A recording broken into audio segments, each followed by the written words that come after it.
So I haven't personally experienced workplace aggression myself, but I have observed it through one of my coworkers when I worked for Express Employment Professionals in San Diego. It's a staffing agency, just to give some kind of context. And so at the time, our office manager, her name was Miss Mariana, she had been with the company for around 5 years at that point. And then at the time when I was working there, we had actually just hired an outside sales representative, and his name was Danny, and he was really good at his job. Danny was hired, yeah, as an outside sales representative, and he would bring in at least 2 to 4 clients a month, and those were pretty big numbers because we worked in a small office. And although he wasn't promoted during the time I worked there, because I worked there during summers and kind of part time, I noticed that Mariana's mannerisms and the tone that she used while talking to Danny kind of changed over the course of around 4 to 5 months. And she would kind of constantly give him mundane and sort of repetitive and meaningless tasks that weren't really part of his job description. Um, and I kind of assumed that she was giving those tasks because she was worried that he would someday take over her position as office manager slash business developer. And As I mentioned before, since it was a small office, there wasn't that many positions open. I was around like 6 to 7 employees, and this kind of goes back to the what Professor Ingram talked about in lecture, the crowding as a stressor.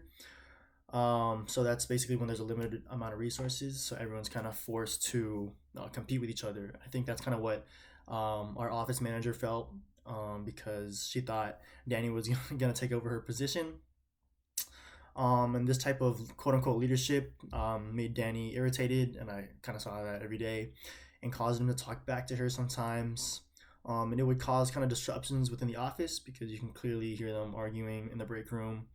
And this relates to the frustration aggression theory because Danny was trying to complete his task for his job description and progress through his career.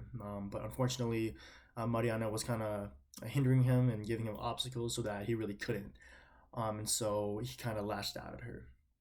So this issue was brought up to the office owner. His name was John, by Danny, and explained kind of what events took place to make him lash out like that and kind of argue on a day to day basis with Mariana. And then he explained that what Mariana did was absolutely wrong, and that, but at the time, no one would be taking anyone's jobs because he explained that he could always transfer another employee to another branch office for promotion if there was no room in our local office.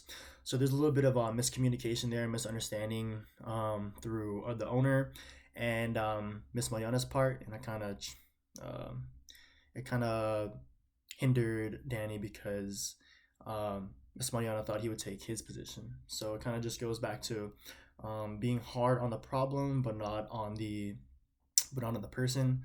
And I think that lack of communication really hindered Danny.